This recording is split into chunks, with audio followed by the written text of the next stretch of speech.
Hello students, I'm Aanchal Sharma, your educator for paper 1. We have been discussing topics and PYQs and concepts related to those questions. And today we're going to start doing environment, another fresh unit right in front of you.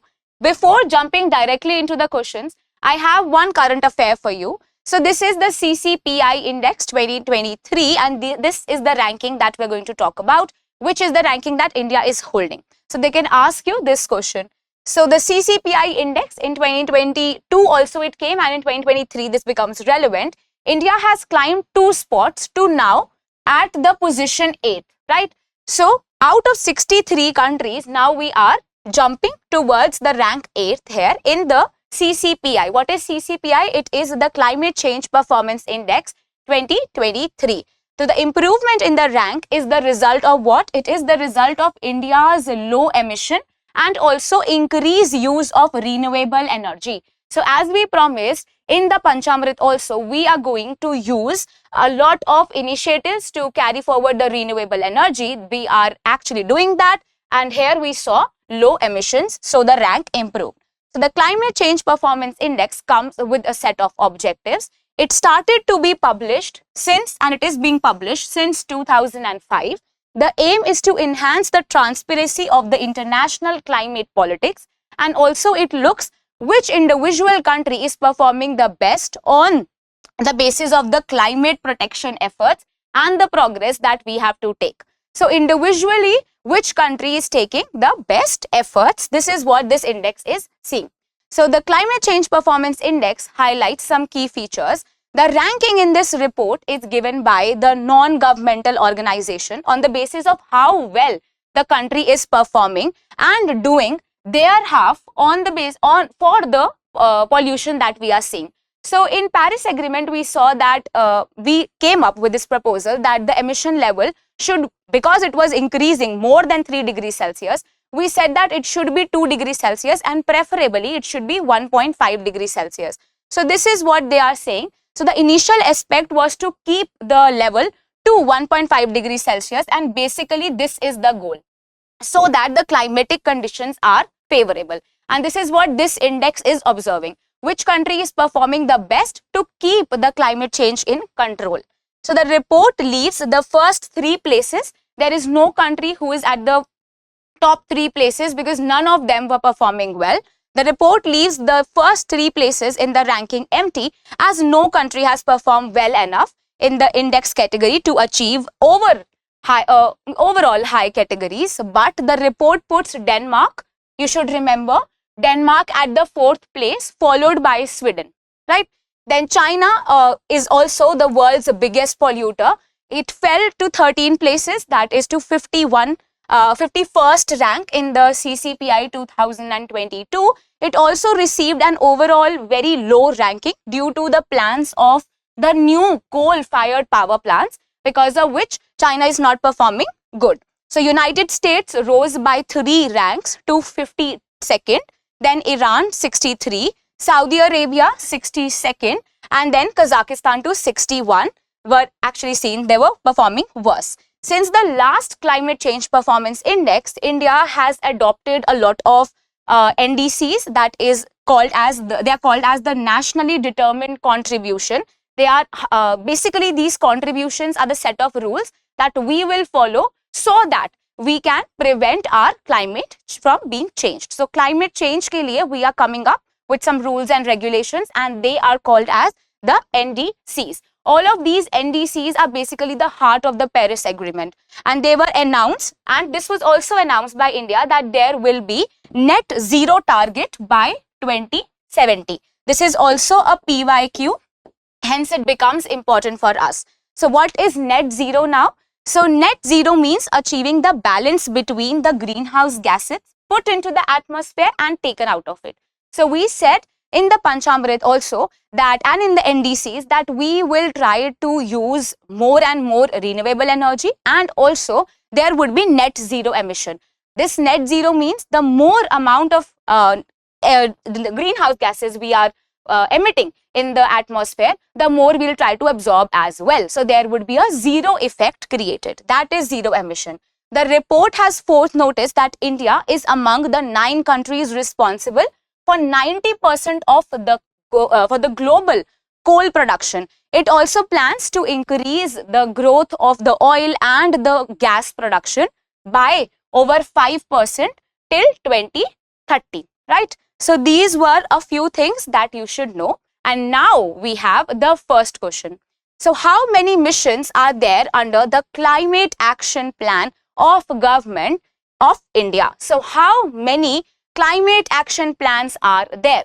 So is it 4, 8, 12 or 17? So the correct answer is 8. Now let us know more about these plans. So the National Action Plan for the Climate Change, which stands for NAPCC, and this is also PYQ and you should know, National Action Plan for Climate Change is a Government of India program launched on 30th June 2008 to mitigate and adopt all the adverse impacts that are being seen on the climate. So this was launched when? This was launched on 30th June 2008. And what is the National Action Plan for Climate Change? It is basically observing that there are a lot of changes in the atmosphere and in the climate, and how can we prevent that? So this is basically the goal. There are 8 missions and this is the right answer for us. That means B becomes the right answer, 8. So there is these 8 missions and you should know the name of these missions. Also read a little bit more about all these missions. So we have the National Solar Mission. We have the National Mission for Enhanced Energy Efficiency. So there are other details also further in these kind of missions. So in solar missions, we also said that there would be 280 gigawatt of energy that we produce from solar energy. This is something you should remember. 280 gigawatt of energy would be now made by the solar energy, right, by 2030. So these are the few things that you would read whenever whenever you're giving the exam. You should know all these details. So the first is the National Solar Mission, and also remember this 280 gigawatt of number. You should remember. Then you have the National Mission for Enhanced Energy Efficiency. Now it is talking how energy efficiency should be there. Private, public, both would come together and then make effective use of all these energy. Then there would be National Mission on Sustainable Habitat, right? So there would be missions for the sustainable habitat, flora, fauna would be saved. Then National Mission for the water mission, right? So that is National Water Mission. This is how you will protect the water from the rivers and from the ponds, etc. So these are all the missions that are there related to water. Then you have National Mission for Sustaining Himalayan Ecosystem. This project and this national mission would talk about the flora and fauna and the related agricultural activities that we observe in the Himalayan ecosystem, which are in danger as well. Then we have the Green India Mission.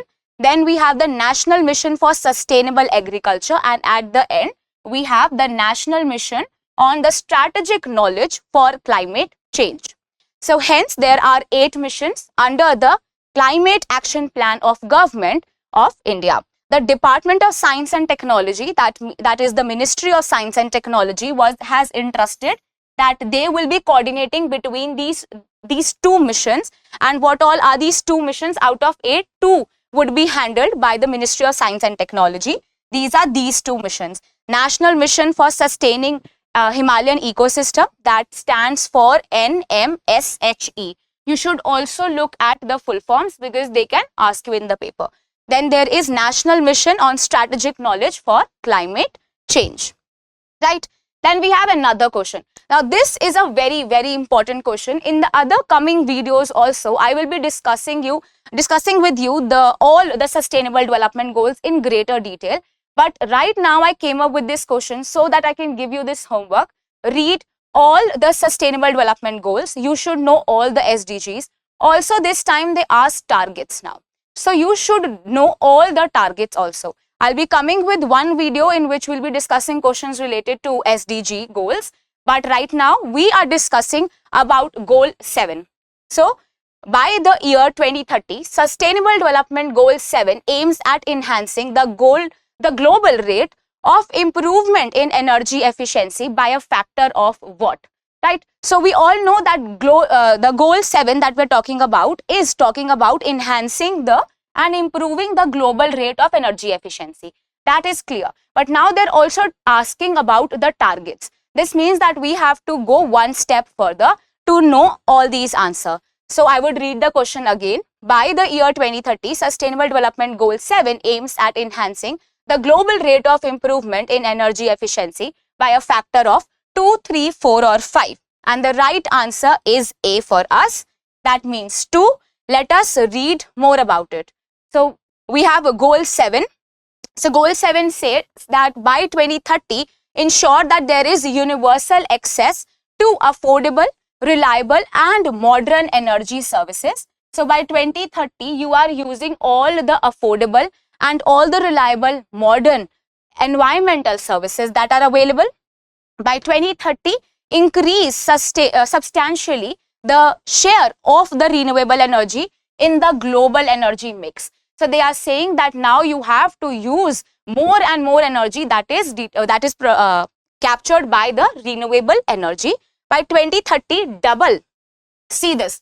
This is the target 3 and they are asking it from this greater detail. So you should know all the targets carefully. This is the question that they ask. By 2030, double the global rate of improvement in the energy efficiency. By 2030, enhance the international cooperation to facilitate access to clean energy research and technology, including all the renewable energy, energy efficiency, advanced and clear fossil fuel technology.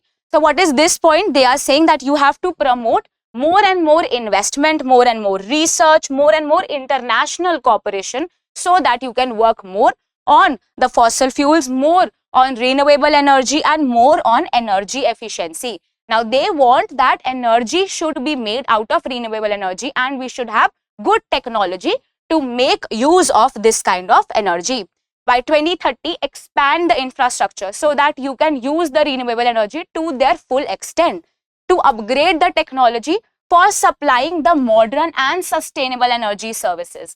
You should use them to full maximum depth, right? So this is what all the landlocked countries should also be protected. So I would read it. So by 2030, expand the infrastructure and upgrade the technology for supplying modern and sustainable energy services for all in developing countries, in particular least developed countries, small islands and developing states. Also the landlocked developing countries in accordance would be given extreme support.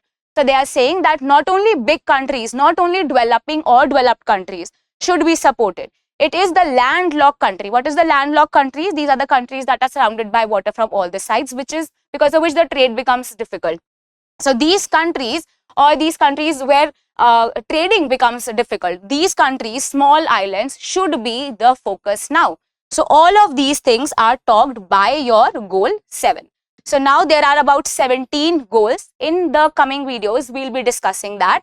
But right now, let me tell you what all are the SDGs. So we have first, that is there are 17 SDGs. First is no poverty. The first SDG says that there should be no poverty. Then we have zero hunger. There should be no poverty, no one rich, poor. There should be less of gap. Then there should be no one who is sleeping without food. Zero hunger. Then there should be good health and well-being. They are talking about health and well-being now, because when you have something to eat, then only you can look after your health. Then you have quality education, very important. They always ask it why? Because of NEP 2020. So because of NEP 2020, goal number 4 becomes very important for you. You cannot leave any target related to goal number 4, that is quality education. They also ask which is this type of education you are talking, secondary, primary, what? We are talking about primary education, education to everyone. That is the primary education to everyone here. Then we have gender equality. All should go to school. There should be no discrimination between girl and a boy. Then there should be clean water and sanitation. There should be clean water and good hygiene maintained everywhere. Each and every one present should have good sanitation system at their homes. Then affordable and clean energy. This is the goal that we were talking in this question. We should go for the clean energy now. Then there should be decent work and economic growth. After economic growth, we will talk about the industries now. So industry, innovation and infrastructure. If you have talked about it, then you should know that there are no inequalities. So you reduce the inequalities, then you have sustainable cities and communities, then you talk about consumption after this. So this is responsible consumption and production. Then you have climate action. This is also a very important SDG and a lot of questions are asked. After looking about all of these, now you should also look about the efforts taken for the water and the land. So first of all, you will think about the marine ecosystem. That means the air, life below water. Then you have the life on land. Then you will think about the peace, justice and harmony. So peace, justice and strong institutions should be there. And at the end, you will think about the global partnership. Then only if you are healthy, if you have improved your country, then only you can contribute to another country's success. So that is partnership for the goals. So these are the 17 SDGs, right? And we were talking about the 7th SDG in this question. Now we have this question. This is an assertion reason type question. Environment education makes individuals aware of environmental issues, explore, analyze causes and effectiveness of the issues and promotes environmental sustainability. I would read again. Assertion says that working and studying on the environmental education would make individuals more aware of the environmental issues, explore, analyze all the causes and the effectiveness of the issues and promote environmental sustainability.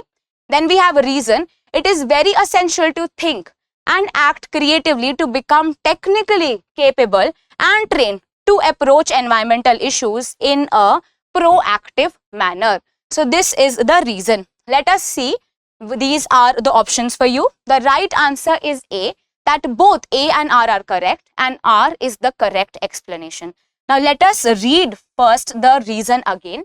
In the first statement, I hope that is very clear. They are saying that you have to study about environment because you know that studying environment can help you make aware about the environment more. This will make education would make individuals more aware about all the environmental issues, all the causes, all the effects, and they would work effectively towards promoting a more environmental sustainability. They will help you promote environmental sustainability. Now, what is sustainability? That is, you can save all these resources wisely, you can use them, and you can save it for the future generations also. Then you have the reason. It is very essential to think and act creatively. You cannot just make targets and not work towards it. So the basic goal is to work towards this target only, and calculated risk should be taken because you have to make amendments, right, every time. So zero emission was a very creative step that we took. How? Because we know that there would be emission done by us. So the greenhouse gases would be emitted because we are a developing country, but we can also reduce it. So we can actually grow more plants so that you can balance out the carbon dioxide emission that you are making. So all these initiatives should be taken. So this will make, if you are technologically capable, you can take creative decisions and you can work in a proactive manner. Now let me read to you the explanation that I have. Environmental education entails the sharing of information in order to develop values and attitudes. There are skills that will make the individual more capable and enhance their thinking capability. Also, different communities and group work, they will work together. All these things would be initiative. So you can work on a constructive environmental action. Then assertion.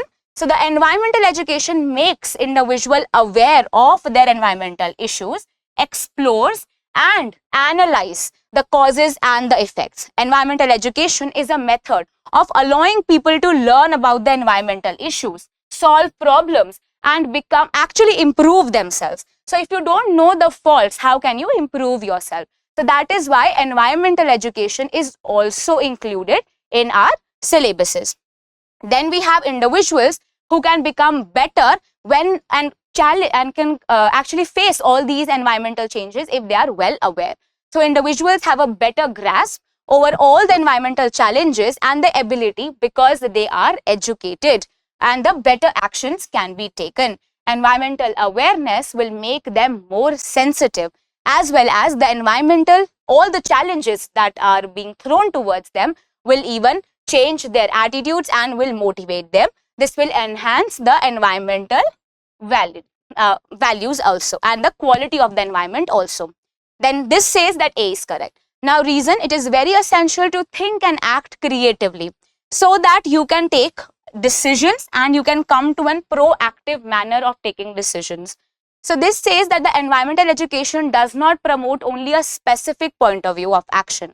This says that on the other hand, it teaches you to think logically and creatively and critically, and this will improve all the problem solving capability and decision making capability that we have. So education will do what?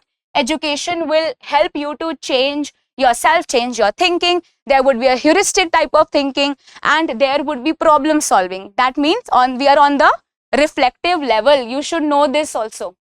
We have done this in the teaching aptitude. Problem solving would fall under the reflective level. There would be good decision making capabilities and good approach. So the National Environmental Education Act, that is in 1990, mandates that the Environmental Protection Agency, that is EPA, takes a national leadership role in increasing environmental literacy. Now this is something you should know. This is important. You should know the dates also, because match the following भी बहुत बार पूछा जाता है.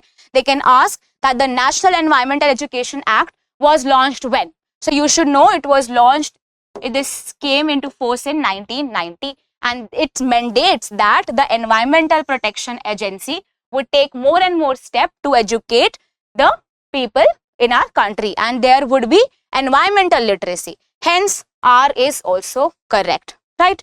So this becomes the correct answer. Now, this is what we had in today's PYQ session, but this is the question that I'm leaving you with. So I'll read the question and this is your homework. In the comments below, you have to write down which is basically the date and you have to match it to the acts that came into being. This is also a PYQ. So we have the Water Prevention and Control Act, when we have the Air Prevention and Control Act, then we have Environmental Protection Act, then we have the Factories Amendment Act. So we have these 4 acts and these 4 dates, and you have to match all of these together, right? So this is what I had for today's class. I hope it was informative. You should know what is the full forms of all of these things that we have discussed. You should also know what is zero emission. You should know about the NDCs. And also one thing that is very, very important is your SDGs and your MDGs. All of these things should be at your tips, and now you have to study the targets also. Also, you should know that there are 8 missions under the National Action Plan of Climate Change, and at the very beginning, I came up with this current affair, which is also important for you. This is the ranking. It is called as the CCPI Index, that is the Climate Change Performance Index. Right? I hope I made things lucid and clear. If not, you can ask it in the comment section. Thank you so much for attending the class today, and keep studying and keep reading newspaper, because this is gonna help you. Thank you.